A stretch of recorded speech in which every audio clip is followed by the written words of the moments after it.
Plus de casques bleus, est-ce la solution? Vous posez une question très importante. Et la solution n'est pas dans le nombre, pas dans la quantité, mais dans la qualité. Et nous avons, en nous adressant au Conseil de sécurité, après le constat de la crise malienne, fait 3 recommandations.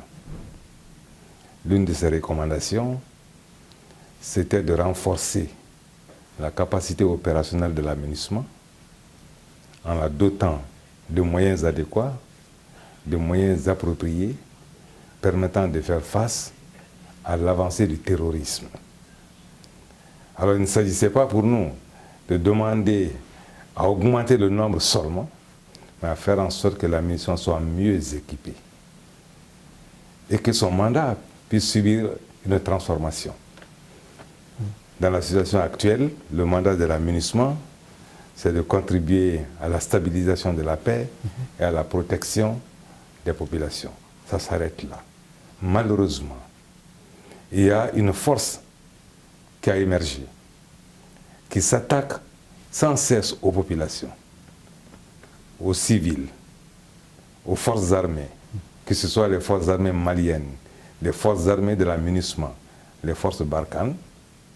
Nous avons donc demandé que le mandat puisse subir une mutation pour permettre à l'aménagement de participer à la lutte contre le terrorisme. C'était ça, la première demande. La deuxième demande, et je l'ai dit que l'avenir réside dans la formation appropriée des forces maliennes elles-mêmes. Parce que le gouvernement du Mali estime qu'il est de sa responsabilité de façon pérenne de contribuer à sécuriser les populations, à restaurer la paix. Par conséquent, la deuxième demande, c'était de permettre aux forces maliennes d'être mieux formées, mieux équipées avec la contribution de l'aménagement. C'était la deuxième demande.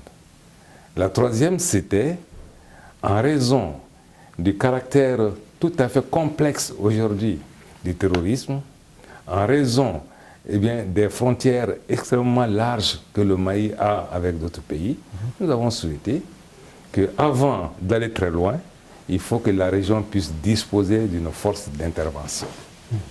Cette force d'intervention devait permettre de parer à toute éventualité. Voilà les 3 que nous avons demandé. D'accord. Mais venir faire un tel plaidoyer aux Nations Unies, est-ce un aveu d'impuissance du gouvernement malien face aux djihadistes?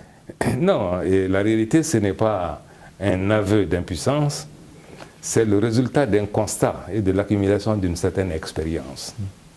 Vous vous souvenez, quand il y a eu la crise malienne, et qui a été suivie par l'invasion d'une partie du territoire, qui a été suivie par l'intervention des forces françaises pour faire reculer les forces terroristes, qui a eu le déploiement des forces africaines de la CEDEAO et de l'Union africaine, que les résolutions du Conseil de sécurité aient permis de déployer au Mali une force multidimensionnelle. Il est donc normal que le gouvernement du Mali, soucieux de l'avenir, puisse demander: vous avez souhaité nous aider, mais voilà la façon la meilleure que nous trouvons pour que vous puissiez nous aider. Ce n'est pas du tout un aveu d'impuissance, c'est au contraire l'affirmation de notre volonté d'aller de l'avant, mais dans les meilleures conditions, dans la toute souveraineté du Mali. Brièvement, quelle est l'implication du Mali dans l'effort régional de lutte contre AQMI? Oui, vous savez, c'est le Mali qui aujourd'hui est en train de subir les conséquences de ces forces que vous appelez les forces AQMI.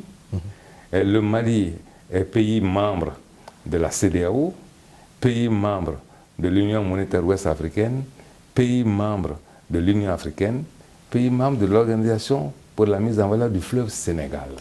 Et le Mali partage des frontières avec 7 pays. C'est pour cette raison qu'il s'est associé avec des pays voisins, des pays qui connaissent la même situation pour mettre en place une force d'intervention rapide que nous appelons le G5 Sahel.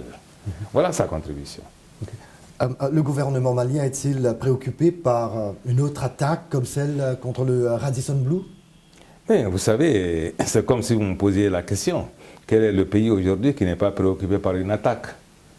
À des milliers de kilomètres du Mali, les attaques se produisent tous les jours. que ce soit en Afrique, que ce soit en Europe, que ce soit en Amérique. Alors nous estimons que nous devons faire en sorte que cette éventualité puisse être réduite à sa plus simple expression.